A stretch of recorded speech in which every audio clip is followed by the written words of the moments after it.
Yeah. Okay. Hello again, everybody. I think we should maybe do a permanent Zoom, because we are just all week together. So Yeah, at the big house together. yeah. Um, I wanted to start this discussion with maybe a quick recap of everything we said last time because it's amazing. So I wrote a blog entry on biocoherence.net/blog. I don't know if you had a chance to read it, but anyway, I will just read it to you now because it's frankly amazing. So we had some testimonies last time. If you can remember, we had Dan that had vision improvements with the 10-10 vision program. We had Steven's mother who had a 30-minute relief of year-long pains going from 90% to 10%. And we will come back to that later. We had this amazing testimony by Kat with the knee dislocation that just stopped after a few minutes of frequencies and didn't come back after months. We had some very good input from Jason. Thank you, Jason, for all of this amazing information about strengths, finger strengths that could just be improved by a few minutes of frequencies. So I will be completely transparent with you. I am totally baffled by these effects. I didn't foresee at all that we could have such a dramatic effect in such a short amount of time. It's frankly unheard of, and with all the devices that I could have used since I'm in this business, I've never seen something so efficient so quickly. So thank you for all these reports, and please keep sending more reports. Yesterday or the day before, we had very good reports on what was it, Stephen? Endometriosis, I think. Yes, yeah, Yes, we some users that had endometriosis, which really is painful. And could get some relief with the programs that Christine did about just period relief. So it's another very good feedback. I did some research on it, and we had the feedback from Jason. I urge you to listen to last week's seminar if you didn't, about the brainstem and the fact that the auditory nerve and the vestibular nerve are the same. And so maybe we have some effects driven by sound that could just have a direct effect in the nervous system. But I made some research and I found that maybe the piezoelectric effect is also something that is happening. And so let me just introduce a little bit that about the piezoelectric effect. It's the piezoelectric effect is the generation of electrical charge in response to mechanical stress or opposites. Okay, and you can see that in quartz, for instance, so in crystals, but more importantly, you can see that in biological tissues such as bones and collagen and fascias, for instance. So we have official research, and it's now accepted information that bones are piezoelectrical, and it's the collagen matrix and hydroxyapatite. And you find it also in tendons, cartilage. So it's really everywhere, and it might be a way for the body to receive these audio frequencies and transform them into electrical signals locally. So it might be a very good answer. If you go to biocoherence.net/blog, you will see one of the most recent entries is a development about piezoelectricity. But I think it could be a very good way to explore how this could work so quickly. Another reflection about this very quick healing effects came with a discussion with Stephen, because I was asking Stephen about his mother that he said whose pain almost instantly disappeared. And maybe, Stephen, you want to say a few words about where she is now, just quickly, because that would be useful to address a very important point. sure. And I've actually got two experiences of this. One time, many years ago, I sent her into a Reiki friend of mine, and I saw her on web camera before she went in to see this person. And I saw her maybe 5 minutes after, and she was totally different. Her eyes were clean. She was back. You could see the brightness radiating off her again.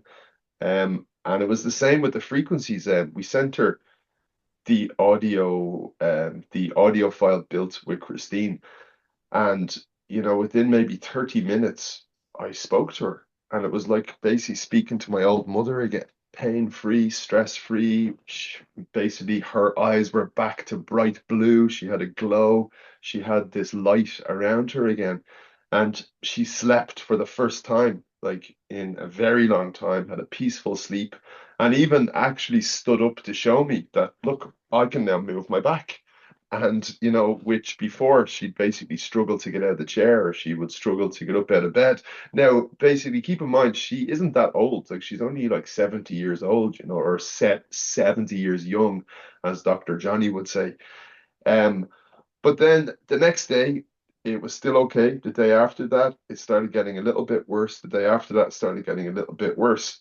And then basically, I found out that she stopped listening to the frequencies. And every time I'd speak to her, I'd say, ma'am, you have to be consistent with these things. You have to listen. And she went back, listened to them again. The pain went away. But then in the past couple of weeks, the pain started creeping back, even though she is listening to the frequencies on a regular basis. It seems to have essentially, the actual effects seem to have stopped in their tracks. And I'm sure that's a combination of, subconsciously rejecting these new treatment methods, as well as a number of other kind of things that I won't talk about in this webinar. But yeah, so I spoke to Mederick about it, and apparently it's a well-known condition, which is called, I can't remember the word you used, but Uh, um, oh, I have it in French. Sorry. I'll find it. Yeah, it's in my messages. It's called collateral benefit of a disease. Exactly. Yes, thank you. My Yes. mind was just empty. So yes, I'd like to say a few words about collateral Collateral. benefits of a disease. When you have a client that comes and you get an instant relief of something that has been with them since years, they usually build their personality around the disease. It means they have people helping them for this disease. They can just avoid doing things thanks to this disease. They are maybe the center of attention thanks to this disease. And suddenly they come to you and the disease vanishes. What do you think happens in their mind? Where's the disease? I need the I disease. need this disease. I just need it because it's the reason. It's the center of my personality now. If I don't have this disease, people won't be kind to me again. If I don't have this disease, people won't take care of me. So it's very important to know these effects when you start working with technologies that has the potential to, as it seems, we are seeing some testimonials to instantly make some things that were part of their normality vanish. Because for them, it's just like if you cut an arm, it's become part of their personality. So this is something you have to know, and I have hundreds of stories about that with our practitioners here.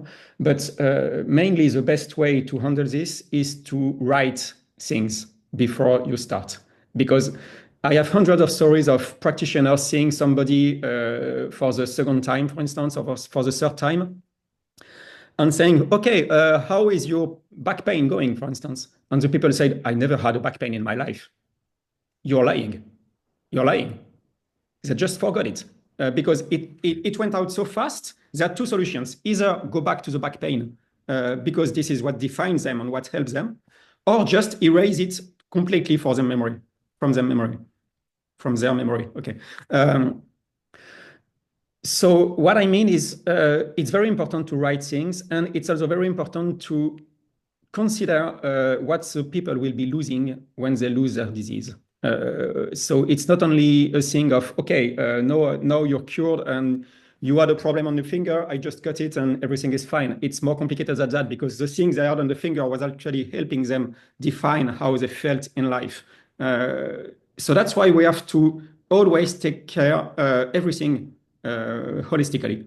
And for instance, I think for your mother, you have to imagine that she built a lot of things around these problems, and you could go maybe as far as to imagine that she embraced this kind of problems because it validated her in some way.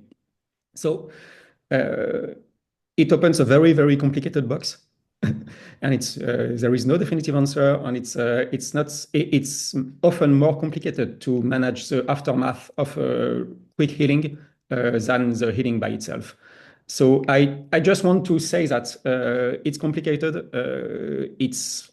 It might be the most complicated thing you have to manage, which is strange to say because Life after the healing.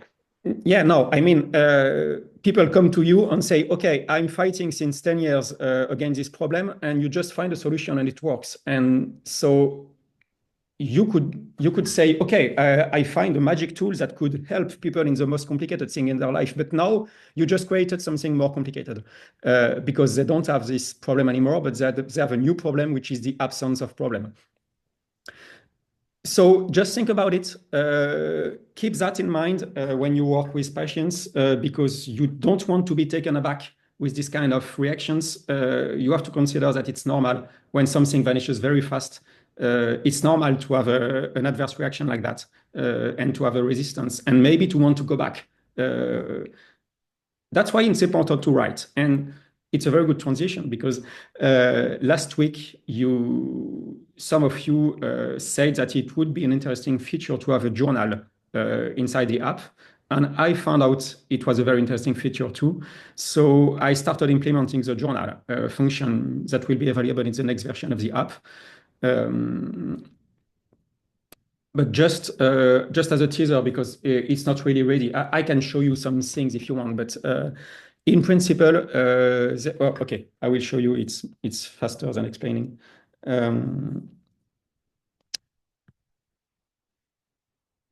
I just try to find a recording where I did some tests.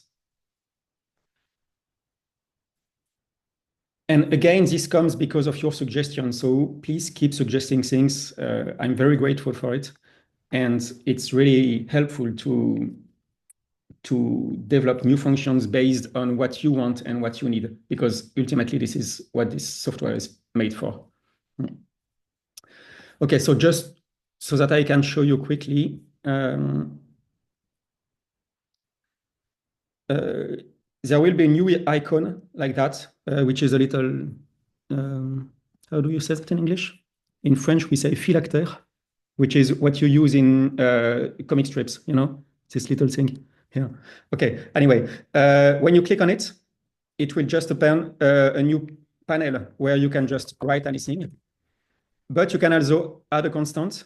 And if you want to add, for instance, finger strength, okay, you can add some items and you can just browse the different items that you have in your journal and add as many constants like that as you want. So for instance, finger strength could be something like what Jason showed last week, how many centimeters you can squeeze the thing, okay? And I want to be able to use this data in many parts of the app. But so it's not ready yet again. It's not ready for release. But for instance, you will find it in progression. You will find a third entry here, which is journal. And you can find some graphs of your different constants. And you can find the log of everything you entered with the different values. That could be ultimately read by AI helpers, for instance. That could maybe be linked to some specific biomarkers or some specific meditations. So I think it's an interesting addition to everything you can do with BioCoherence in terms of tracking what happens. So regarding our former discussion, maybe the first thing you have to add in the journal is what is the current state of the client, what is happening, what is the main complaints, and so on, so that you can track it with time and see how things evolve. But I just wanted to show you how things could be going with the journal, and it will be integrated with everything it could be integrated with. One other option would be maybe we can read the constant directly from things like Apple Health or Android Health, where we can get some information from medical sensors. So maybe there is a way to integrate that into this new function and automatically gather this kind of information. But this raises new confidentiality problems, so it won't be immediately available, but at some point, maybe we could do that with the consent of the user, of course. Okay, so yes, that was the idea. Laura says emotional resistance. Yes, that's another term for it. Let me just gather my notes. Sounds like a great idea. You could call it an icon. What? An icon, what you put on the computer? Yeah. Un icon. OK. Que tu trouvais pas le mot en anglais, c'est un icon. En français, c'est phylactère. Là où on met du texte dans une bande dessinée. La bulle de bande dessinée. Comic strip bubble, you know. Yeah, like a bubble, yeah. A bubble. Text bubble. I think it's just a comic strip bubble. Yeah. It's a très bonne idée. It's a great idea for guys like us who forget shit very fast. Exactly. It's a great way to remember all the ins and outs of the process. Yes. And so when you are a pro, you also find this bubble here. So here also you can enter some new items.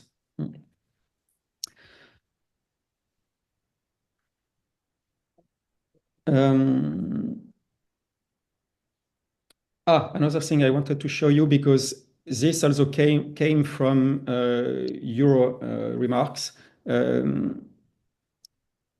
Several users asked how to share a report between them to get some information, to be able to read it and to help another pro, for instance.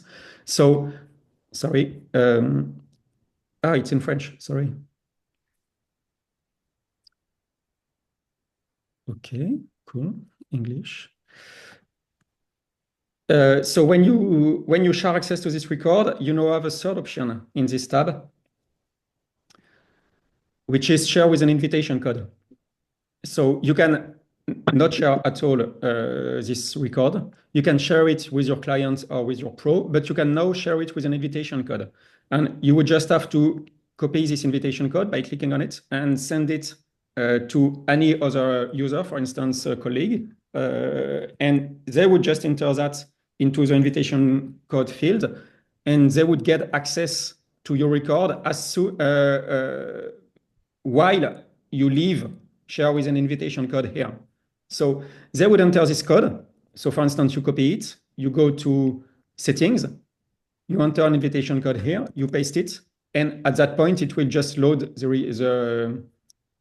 the record, and you can open it from the other computer. So in that way, you are able to share this record with someone else to get some input, feedback, etc. There should be a new option that will appear here, which is to authorize the other user to make modifications. For now, it's read-only, but I want to add an option to also make changes, for instance, in the priorities, the resources, or the protocols. While it stays here on share with an invitation code, your other partner can open it. If you change it to contact or to no, it cannot open it again. Okay, so if you want to close this report, you just have to remove sharing, and you won't be able to open it again. that was needed, for instance, for one of the users that asked if Christine could have a look to the priorities to make some amendments or helps. So now that we will have this function, Christine will just be able to enter this code and to look at the recording. And I think TJ and Laura, you had the same demand to be able to look, or I don't know, I don't remember who exactly, to be able to look at one another's recordings to get Yes. some modifications here. So with that, that's a possibility. The next possibility will be when we go forward on every social function that I want to input in that, you will be able to add as friends other therapists and just to click on them on this page to allow them to access to your stuff. So that's when we will expand the social network function somehow. For that, we will need, for instance, notifications or things like that.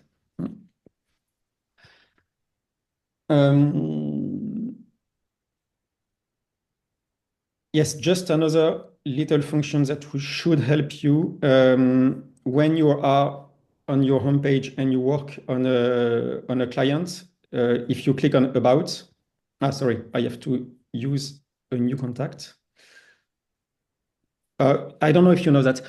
If you go to About, you won't see the login and password if the client has already activated his account. It becomes something private to the client. But if you just created him and you want to see his account,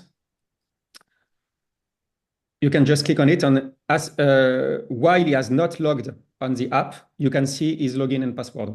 And now there is a new function when you can just click on it, and it will copy to the clipboard the installation link, his login, and his password. So you can just create the contact. It will lead you to this page. You click on it, and maybe you want to send it by message or WhatsApp or anything so that you can get an access to the app.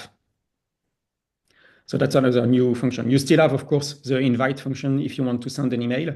But I think this one is very straightforward. It just copies the password to the clipboard. Okay, and then one little detail. I'm processing 14 new languages, so we will have 20 languages in the app. So this is still an ongoing work, and it will take a little bit of time, but we will open to a lot of new users with that. And I have separated the main language, which is the language for the interface, on the secondary language, which is the language for audio. So we will have maybe 20 languages for the interface on all the explanation texts, etc. And the languages available for audio will be populated here as soon as they come, as soon as the new audios are computed. So for instance, for a specific user, maybe he would have an interface in Portuguese, and he will be able to listen to the meditation in English or in Spanish according to his capacities. And I think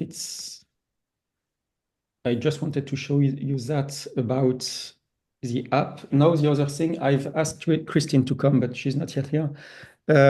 Christine's book is finally available in English, and it's available on Amazon. So I will send you the links later, unless I can do it now because I didn't post them yet. Let me just see if I can just paste them into here. Yes, probably. Okay, so how do I do that?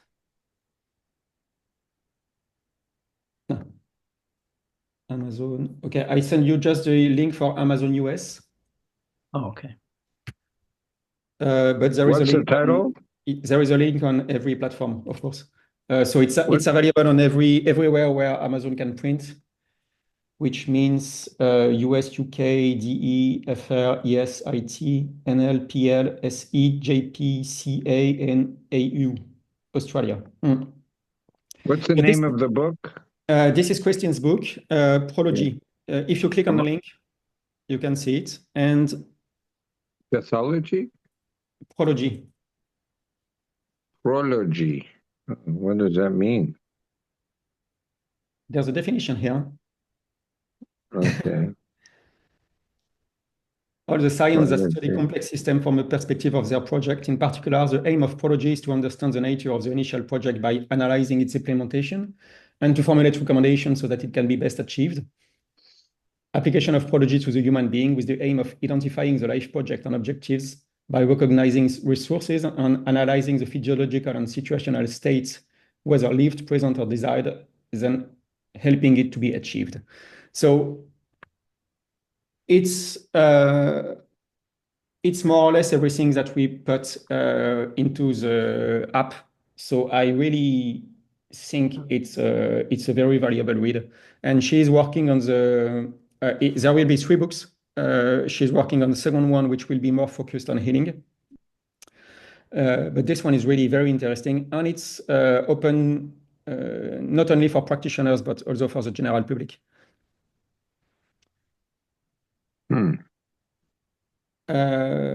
Another news in books is my book has been updated in French and in English.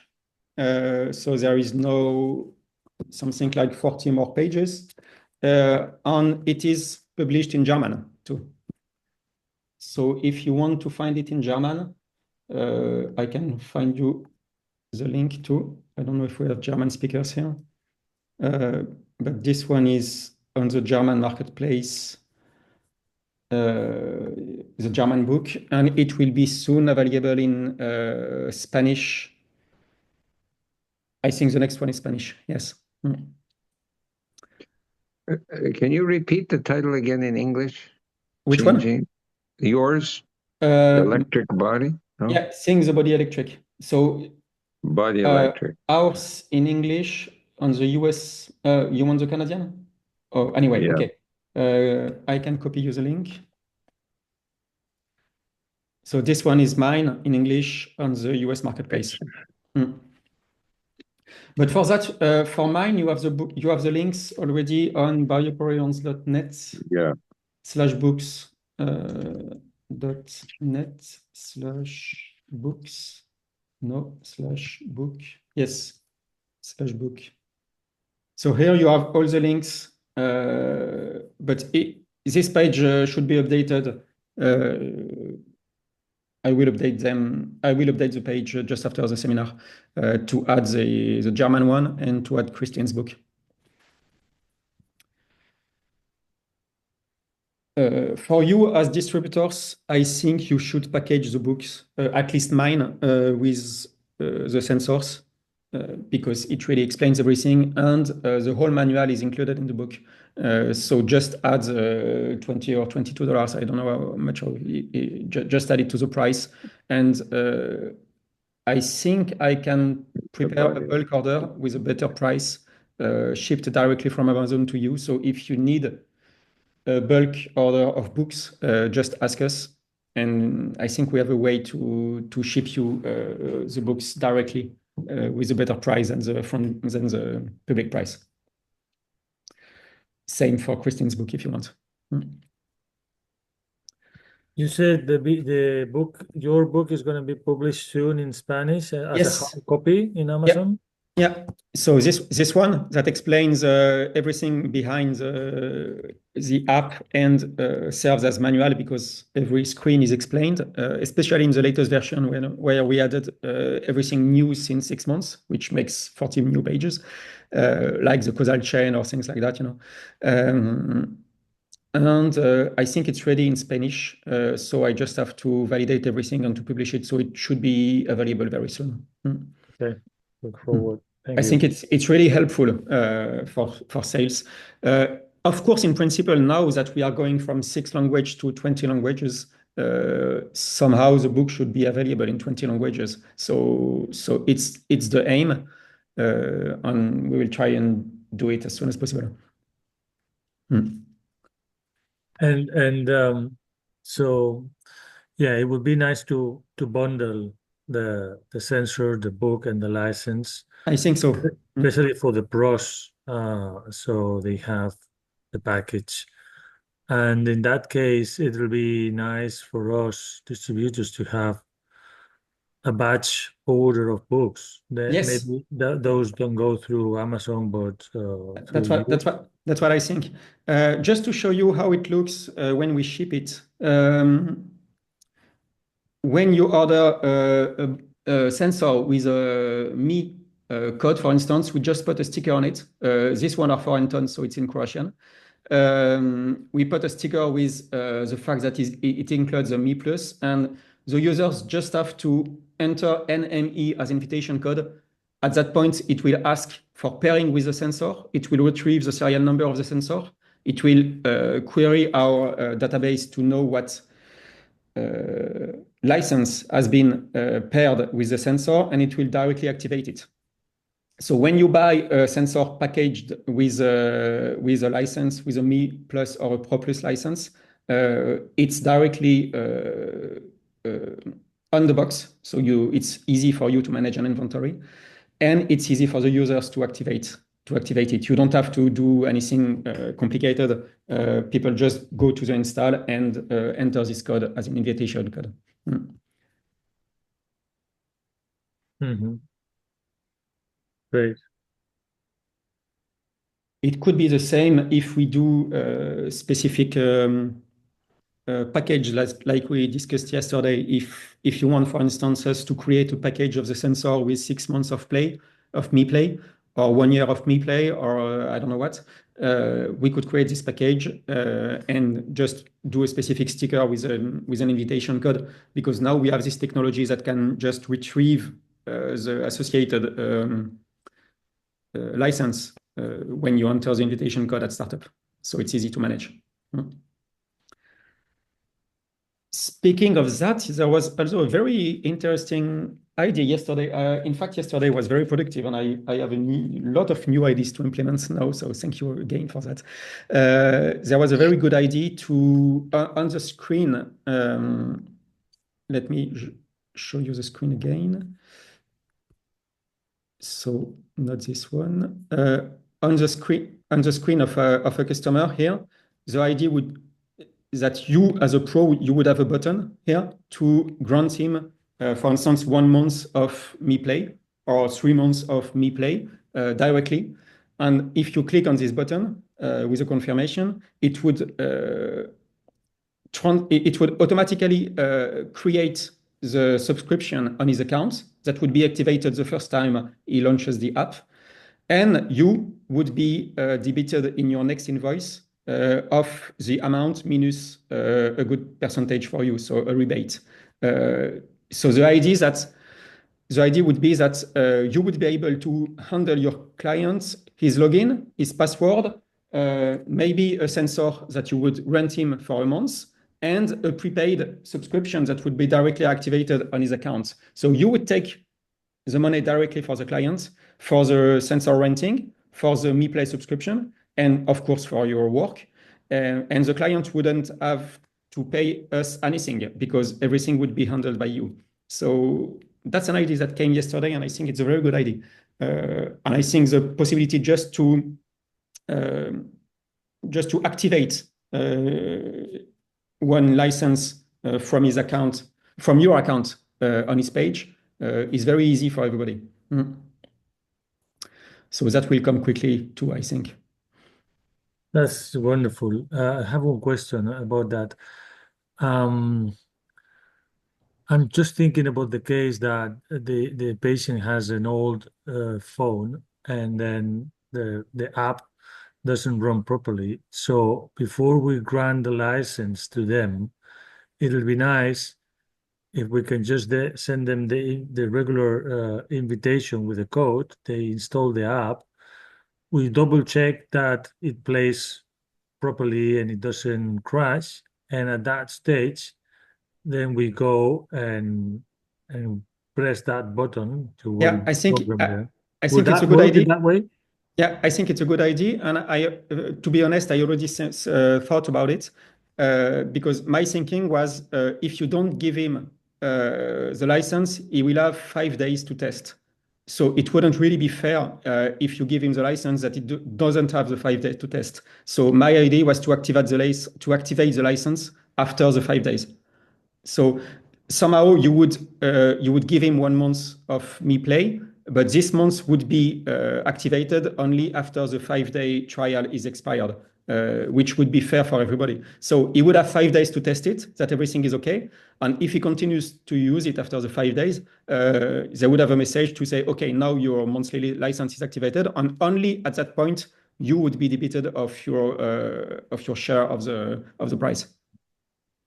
Yeah, also because some of them, they might try for 3 days and say, oh, no, this is too difficult for me. I don't want. Mm-hmm. So yeah, in the end, I mean, what I want to make sure is that when they leave, they have it, I mean, all done. They don't have to hassle about configuring, installing, etc. They play with it, and then a couple of days afterwards, I call them. How is everything going? Oh, it's great. It's great. Okay, then after tomorrow, you'll have 3 months or whatever we. Yeah, but there is only one difficulty, is that everything is made for the client to pay you during the appointment, because That's right. Yeah, because it's easy. It's the easiest way. So the client would have paid you for the month. So if he decided not to use it, of course, you should see with him to maybe giving back the money after, or I don't know what. So this is the only difficulty in this. We try to make everything simple, but this adds just a level of complexity on it, which is not ideal, but okay. No, but I mean, that's fine. I mean, my only concern is that I want to make sure that the device they do have is capable of running the app properly. As soon as I see that together, then we close the deal. And then it's nice that it only counts after 5 days. So that's great. Another possibility is that they use their computer. We have some users using the computer for the meditations instead of the phone, and it works fine too. So it's possible. Yeah.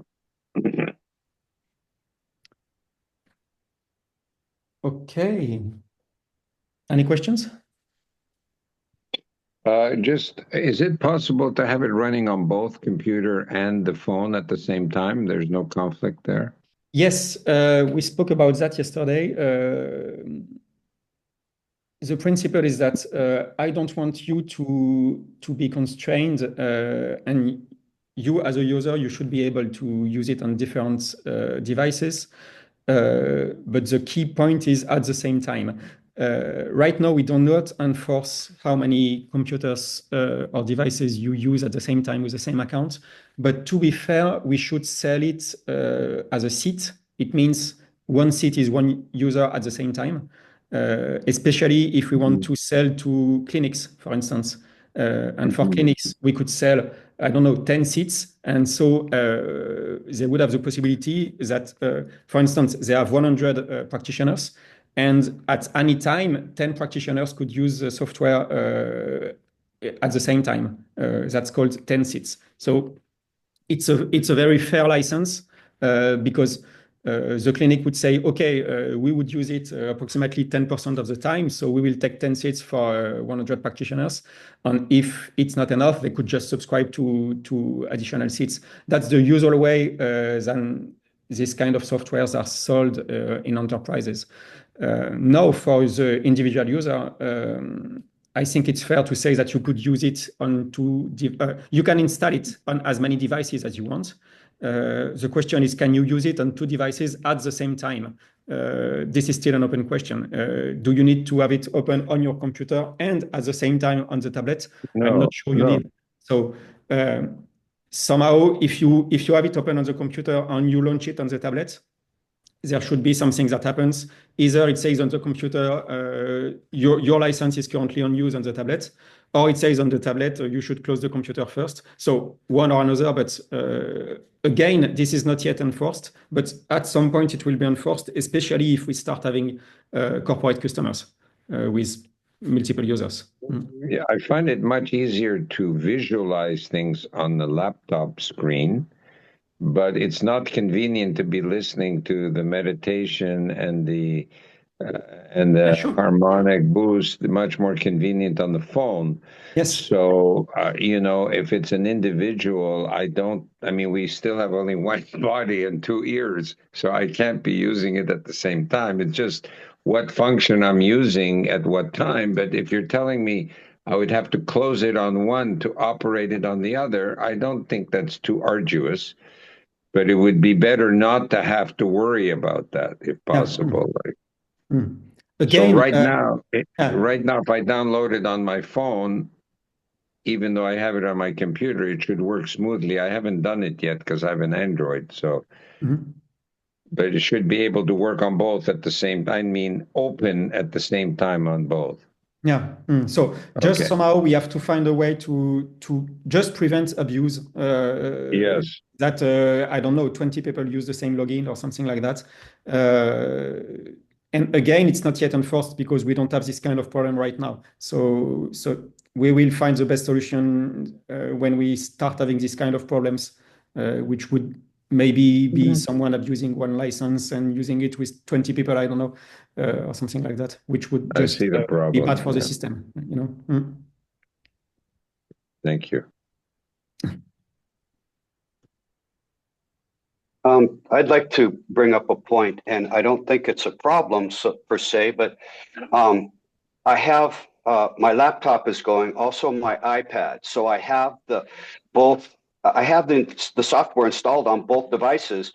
I only use one, and even if BioCoherence is the program itself is not running on either of the devices, as you can see, my light, I don't know if you can see it, my light's flashing. So the sensor just sitting there knows that the device is powered on. Both of them can be powered on, but what's happening is it's draining the battery. So it just sits there. I mean, the sensor itself is active. I mean, if you could see the little light flashing on mine. Yes, I think it's a very low power mode because honestly, my sensor, I charge it, I don't know, twice a month, the battery is very strong. So okay, well, I see it, and I don't want to take a chance, especially lately since I've been showing this to a bunch of people. No, I think it makes a micro flash every 30 seconds or something like that, just to say that. Yes. Yeah, just to say that it's powered somehow, but I don't think it's really draining the battery because I don't know. This one has been charged maybe 3 weeks ago and it's still working. So okay, yeah. My Square does the same thing. Yeah. Yeah, and I've had this for years, so I understand you just gotta plug them in every once in a while. Yes. So I think it's. I thought the sensor didn't really activate until you take it out. Yeah. That's when it starts using the battery. Okay, so it was the case in a former version where you had an electric connection between the two to say that it was resting. But in this version, there is no connection on the package to make it rest. So I think it just stays always alert to be able to connect when you need it. So it's kind of a rest mode, but again, it doesn't seem to be consuming a lot of energy at all.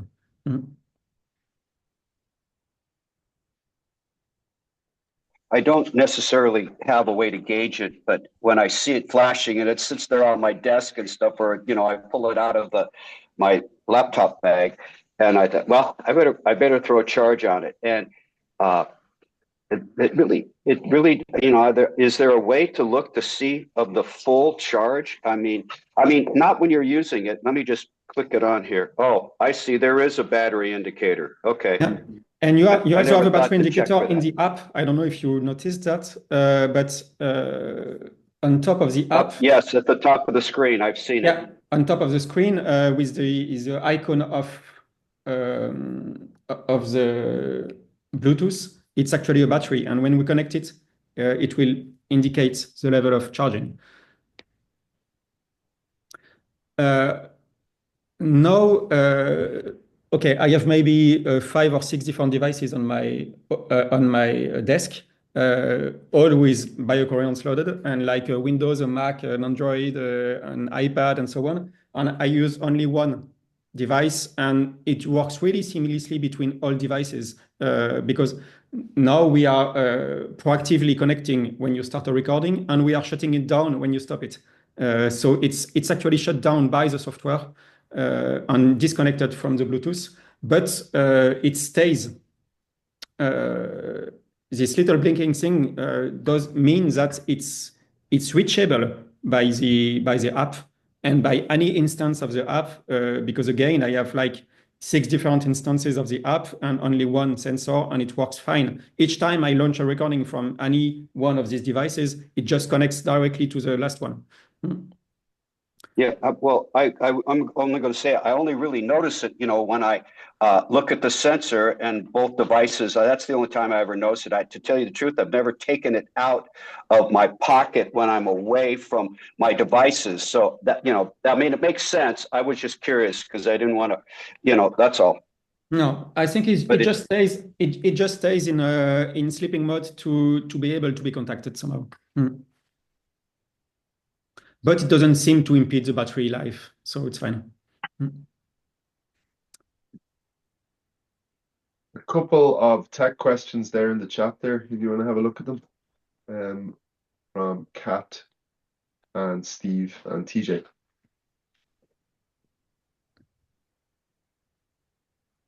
Yeah. Okay, so Steve is saying that has anyone had an issue of someone of basically the harmonics not being available under the person's account? Is there any scenario where you've seen that before? Like where the actual harmonics were there, and then when he went back in again, they weren't there? You mean the harmonic boost page is empty? Yeah, Steve, Yeah. do you want to explain it there? Yeah, so I did a reading on a gentleman last night, and so then looked at it, played the harmonics for him. When I tried to turn them to an MP3, and also when I tried to share the PDF, when I tried to share the PDF, the whole app shut down, and it happened several times. Yeah. And now whenever I go into this person's record, there are no harmonics there at all. Okay, so if the harmonics are not there, you can just click on the button to reload them. Because if the harmonics page is empty, there should be a button to create them from the priorities. But if the app has crashed, of Zero course, it's hard to priorities say what too. happened. Yeah, 0 priorities too. That's strange. Okay, so I will show you how to rebuild a file in that case. So the crash, of course, is not normal. Is it on Android? It is. Yes, so we have several tickets of crashes on Android specifically. So it seems there is something we have to optimize for Android. So it will be underway and hopefully fixed in the next version. But you are not the only ones that have problems when exporting harmonic boosts on Android and only on Android. So I think there is something we have to work on Android. Honestly, it's complicated to develop for 6 different platforms, but Like to rip on the iPhone. Yeah, but we will fix it. I've had Okay, that. so if you even just let me show you. If you open something, okay, and everything is empty, there is one magical button which is here. Besides conclusions, you see this little arrow. If you click on it, it will allow you to recompute everything. So these are the different steps of calculations that we do from the raw ETG to everything and resources. So this one allows you to recompute from scratch everything. This one will recompute only the biomarkers. So assuming the first step is okay. This one to recompute links, assuming you have all biomarkers. This one is to add the key priorities, assuming you have everything before. And this one is to identify the resources. So the last step of it. So for instance, if you have a functioning pages here and everything seems okay, but you don't have the priorities and resources, you can just click on the golden ticket And if you click on the golden tickets, you click on auto-identify resources, and it's very quick. I did that too, and it did not, nothing came back up. Yes, okay, so maybe you want to go from the start, and in that case, you click on the first one, and you recompute from scratch. Because these arrows are really the symbol of the orders of the different steps we take to compute everything. So if you click on the first one, it will recompute from scratch, and then maybe you will have to click on the recompute resources again if it's not done automatically. I don't know, let's try it. So of course it's a bit longer because it will reload everything and recompute everything. And you can do the biomarkers. And you can do the links. So this is the same calculations that are done just after you record. You can compute the priorities, and you can compute the resources. So if you still don't have anything, it means that the recording somehow is corrupted in the file, and we cannot retrieve any information. Is that the case? Yeah, nothing came up again. I did all of those. Yeah, yes. okay. So if you go to biomarkers, you should be able to see the pulse wave here. And if you don't see the pulse wave, it means that sadly the app has crashed before saving. So you go to biomarkers. Yeah, pulse wave is there, but none of the other stuff. Well, okay, so that's very strange. Chain. Okay, so maybe send a ticket at that stage so that I can see if something is happening on your Android. Yeah, because I did send a ticket last night or this morning as well. I know, but was it? I'm not sure it was after. Okay, I'll check it. When you send a ticket, I have only the history from the beginning of the app until the point that you send the ticket. So for instance, if you send a ticket to say, oh, the app has just crashed, I can not really do anything with it because as the app has crashed, the log of information is restarted. So if you launch these different calculations and nothing happens, and then you send a ticket, I will see everything and will probably be able to find the problem that you have on your device. Okay. So sorry if there are some. It's true that Android is not the platform that I test most, so it's very possible that there is a specific problem on Android. So we will fix it. And it's because there are so many different versions of Android out there. Whereas when you have an Apple, it's just an apple is an apple. But yes, but it should be working nonetheless. So it's a bad excuse. We have to find the problem and we have to make it work. Yeah, I have one friend that has a older phone, but it works. It just needs more time and slower. So it's working. Okay.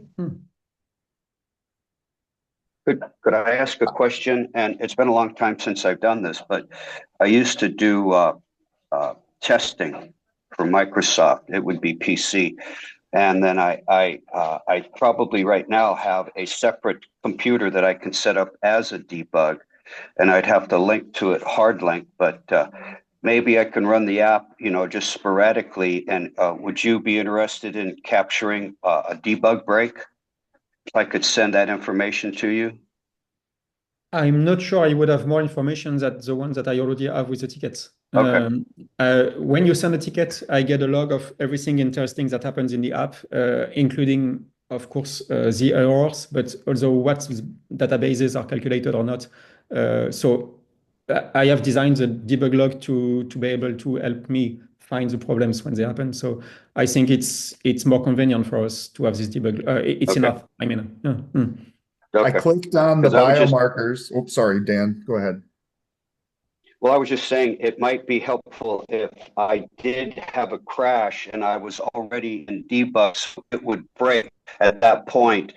You may not be able to get the information from the computer if your power cycle, but the debug should, if I'm hooked, the debug should to the Yes. break.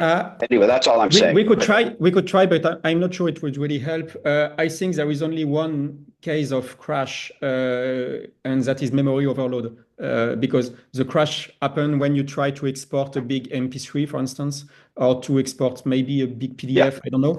But mostly the only occurrence of a crash with the app is when you try to do something with a very big file and it's just overloads the memory, because Android phones and Apple devices are very memory constrained, and we try to gather a lot of space at once to create these MP3s, and it makes something bad with the system and it crashes. So that's we had to find a lot of workarounds for big files like that for the app not to crash.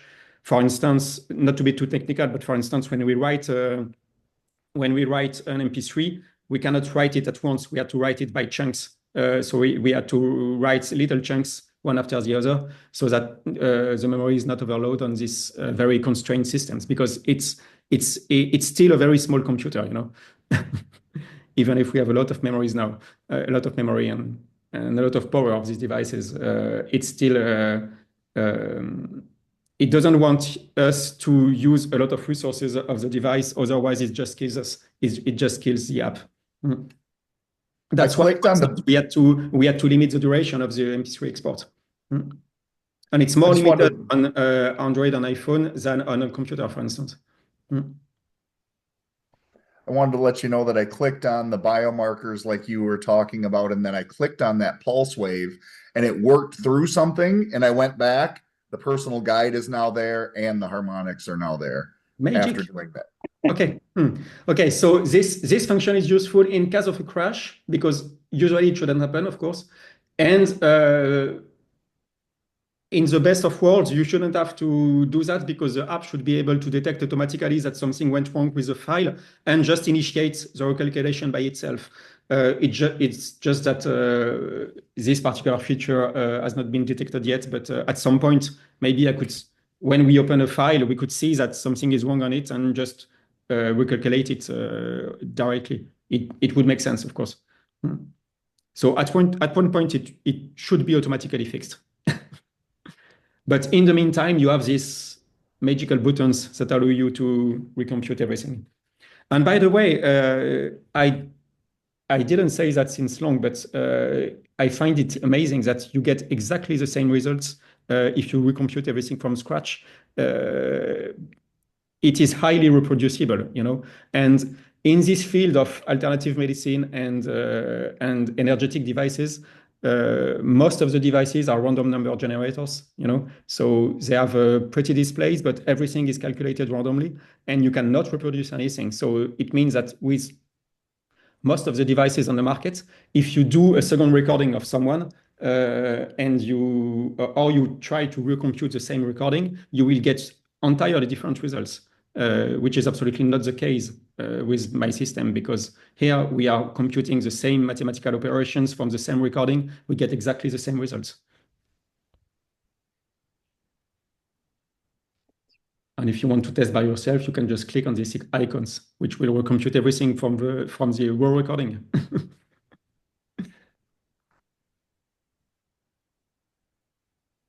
Okay, anything else?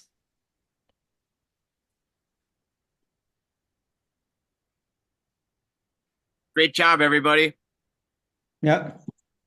Do you think we can manage to finish? You think great job, Magic. Oh, you got one of those already, Jeff? That's awesome. Cool. Yeah, thanks, Jason, for that one. That was a good Sure, idea. absolutely. Actually, there is actually one question that I'd like to bring up that was raised yesterday, and a couple of people were asking on the commercial call, like, what if a massive international company came in and essentially decided to make an offer to take it off the market for good? What is your position on that? Yes. Important question to be answered on this call. Yes. So I've seen countless startups being acquired by Google or things like that and just disappear because they don't care. it's called acquihire. I mean, they want the team and they just kill the product.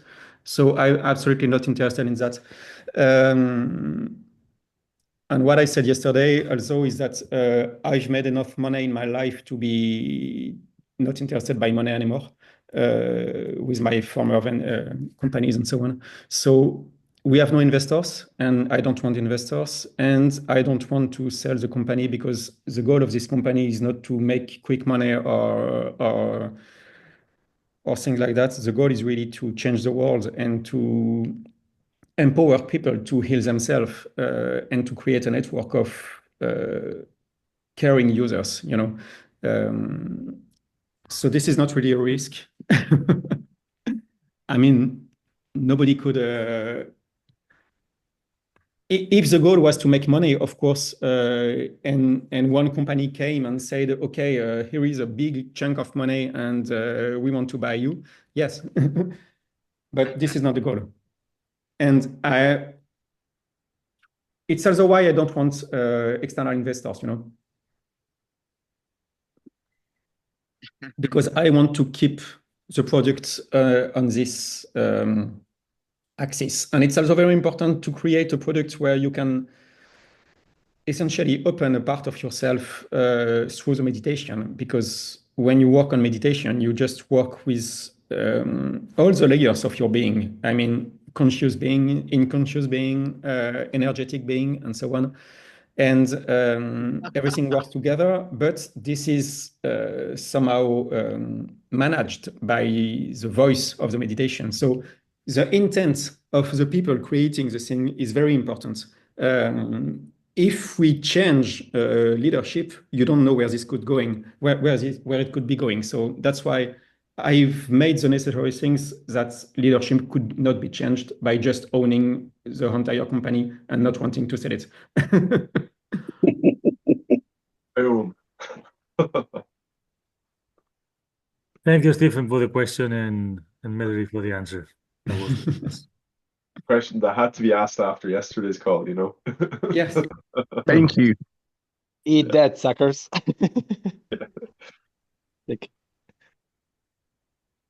Okay, shall we stop here?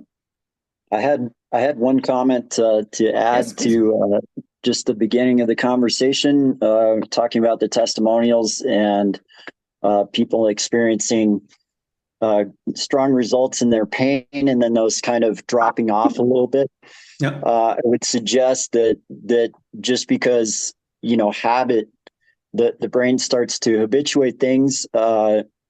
So the brain really responds well to novelty. And if it's gotten used to something, it might be getting a little bored of it. And you can drive more activation using those things by inputting more sensory input. So for instance, if somebody has been listening to sound and it's not being as effective, having them do some type of movement or breathing while they're doing that, or even a visualization, being more intentful on what they want, you know, the result to be.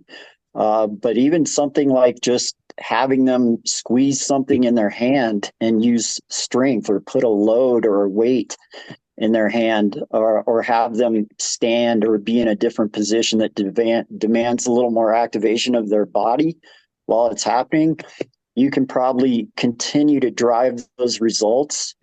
And over time, a skill set, it becomes a skill set that when you actually receive a particular input, that you're going to get better and better at using that input. But if you're not driving that input, be it sound or anything else, with more activation, you will probably see it become less.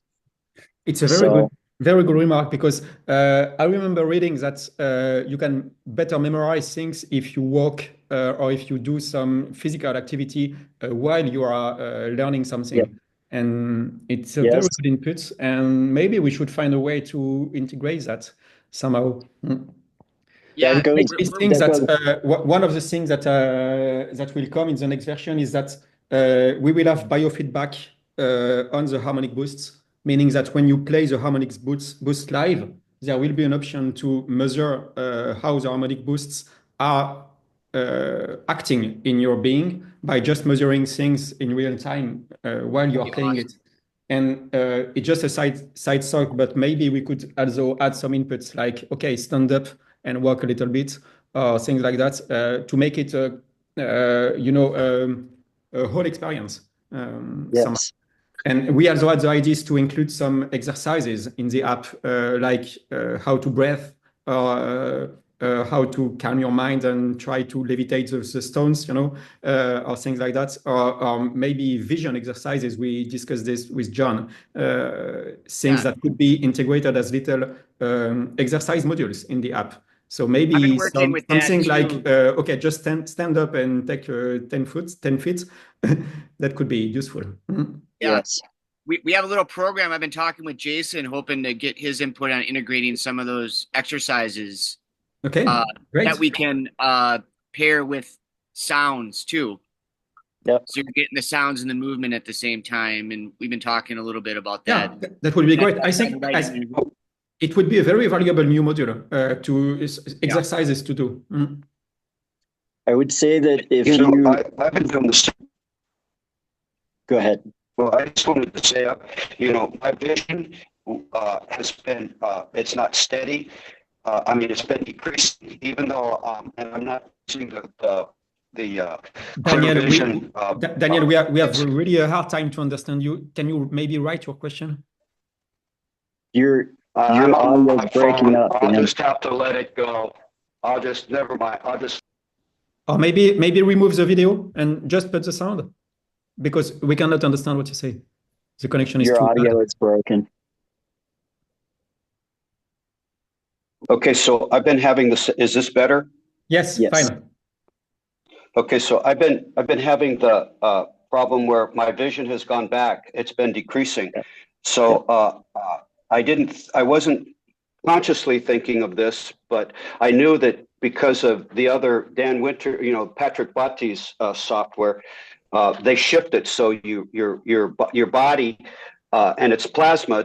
It can be sound, it can be binaural beats, but they shift the frequency so your awareness doesn't become habitual. So I've been trying to incorporate plasma in with the sound, and but I do want to say, just like Stephen's mother, my vision started to slide backwards. I could still see without glasses, but it's no longer 2010 or 2020 like it was in the beginning. That's really what I wanted to say. And so I'm trying to incorporate plasma into it. Running BioCoherence. Is there a way that we could run one program with this is consistently at the same time, run the regular meditation, because I wear the speakers, the headphones, right? But then if I'm going to interject plasma, I really only like to have the harmonics and not necessarily the voice in the plasma. Yeah. So is there a way? Yes, either you only play the harmonic boost. I could do that, but when I'm listening to it with headphones, I really would like to do the meditation because that's very beneficial. But if I'm running the plasma, I'm wondering if the voice will count, because you're running all the signals in, and it's not sound, it's running through plasma. So will the voice part of the recording interrupt the sound frequencies, is what I'm trying to say. That's why I was wondering if it's possible to maybe not at the same time. This might be too much. Yeah, what you need is a multiple output solution, and that would be complicated to manage. You would need to have separate audio outputs on the same device, and it's not something that we can currently do. Maybe it's possible, but currently it's not possible. Mm. Well, I have a one input, four outputs, for just like headphones, but was also looking at a mixing board, 2-channel, 4-channel mixing board. that just plugs in. I mean, it just plugs in with USB. And yes, but I'm not sure that we could address using several outputs from the app with this current technology. But I can maybe research it a bit. Another solution would be to play the meditation through your normal audio and to export the harmonic boost on an MP3 player and to put the MP3 player directly on the yes, plasma. and that's the other step. I think it's much simpler. You just export the MP3 from the harmonic boost and you play it on another device directly to the plasma, and then you use the app to play the personal guide. Does it have to be synced up from both starting at the same time? It's better, but it's not so. I mean, at the end of the session, you will get the information, so it's fine. And during the personal guide, you will have the audio frequencies anyway that will be mixed with the one from the harmonic boosts that would be played from the plasma. So I think it would work. Yeah, because I sent that picture of Angel when I had him doing his. We did a fresh scan that day, and that was the day that he got his sensor, and then I had the plasma, and it really lit him up. He was like, I mean, obviously, I think it was the sound, but the plasma. He said he could feel the plasma. Mm-hmm. He could feel the plasma separate from his vestibular nerve responses. I know that with Dan Winter's new device, I was discussing with him the possibility to export a harmonic boost and to put it directly in his device. So it would be mediated by probably a USB drive or something like that. Mm-hmm. But you would export the harmonic boost on a USB drive and you would put it directly on his device. We had this discussion last week. And we were just settling on sound formats, file formats, or things like that. So there will be a possibility to do that. That'll be fun. I was talking with Tufan about that, and I wanted to make sure that I could put BioCoherence in it before I push go on buying it, because it's a pretty expensive device. And they said yes. So. Yeah. As I said, we had this discussion. It's not yet settled how we will do it, but we have the firm will to do it. So it's ongoing. Wait, didn't you say the old ones were compatible? And the other ones are not yet? Like his Verify thing? For the Verify, you mean? Yeah. There is no input in the Verify, so I never could manage to... Oh, there's not an input on that one. Okay. Yeah, no, there is on the Quantify. On the new device, there is a standalone computer in it, and on this standalone computer, we were discussing how to feed the frequencies with one of our harmonic boosts. Yeah. So may I just suggest that adding plasma in is still another passive input to your system, and if you want things to stick, your brain, your system actually has to be involved in doing things to drive activation.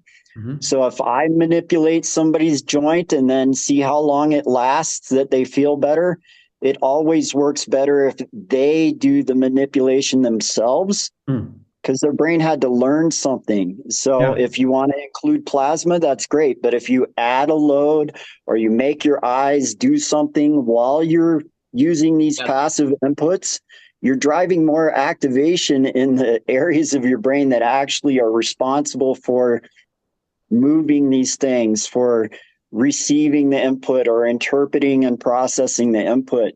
Yeah, so I want you to... I would suggest is after you have your clients listen to sound, have them take a walk, and it will stick longer. I would say in the meditation, please try the new functional meditations, because they are made like exercises that you do into your own body. So these meditations are made like an active inner work. Okay. Yes, you have to keep it novel. If we keep doing the same thing all the time, the brain will go, "Oh, I know what you're doing." And it can pay attention to other stuff because it's gotten used to doing that. So if you keep driving the novelty by changing little things in what's going on, you'll probably find things sticking a lot longer. And one other comment about the pain, is that after somebody's been in pain for a long period of time, we actually develop what's called a neurotag, which means that you're good at having pain. You're good at sending pain to that area of the body. Remember, pain is an output. It's not an input from tissues that are damaged. That's all interpreted by the brain. So after somebody's had I have it happen on a regular basis that we do something, somebody's pain goes away, and they're like, that's weird. I'm still looking for it, you know? And it just really has to be a constant input of that new stimulus, and then driving the novelty around it will make it stick. But if you're just sitting and doing nothing, again, there's a lot of things that happen when we move versus when we don't move. There's a lot of things that happen when we put intent towards something versus not putting intent towards something. So for instance, if you want your eyes better from the vision protocol that you're using, maybe read while you're doing that, or, you know, stare at something, or, you know, do some different vision exercises, and you'll probably see these things sticking a lot longer. But if it's just the same thing all the time, the brain will get used to it, and there won't be any novelty to it, and it won't have as profound an effect, and it won't stay as long. Yeah. We do our love taps for that with the meridians, and just it's subtle, but it's just like these little things are so profound. It's all so much simpler than we think it is. But we just got to get it all together. Thank you for saying that. It's all so much simpler. Yep. If you change one little thing, like even just touching yourself somewhere during that, or doing some type of movement that you didn't do the last time, you're going to drive more activation. So, and the eye muscles are significant. Like actually all the muscles in our face. And I think that's even where I think our conversation, in France, Medrick, is I was talking about the joy toning and self-generating those tones too, because you're using all these muscles of the mouth and everything to make the sounds with that too. It just helps into the body. I mean, this is all great stuff, but it's like the more we can put it all together, the least people can mess it up. You know, because not everyone works the same, and some people the eye movement works better for them, other people tapping, other people just listening to it passively. But it's like we get it through to where everybody, or we have such a broad range of application of this science and the sound, it's like everybody can benefit from them. And that's why I like this program, because it is that full spectrum where I feel like it can address everybody. You know, everyone can find their niche in it and use it and make it work right, you know? That's one of the beautiful things about humanity, is that we can mess up anything and ruin it, but at the same time, it's just as easy to make it work. You know, it's our choice. Do we want to make this work, or do we want to make it not work? You know, and which side of things are you on? Making things work or making things not work? And I'm more of like a working guy. I like things to work right. It feels better. Participation. Stack your inputs. Input stacking. I love it. Yeah. Sounds right. Okay. Right. An hour and a half. Yeah, let's stop it now.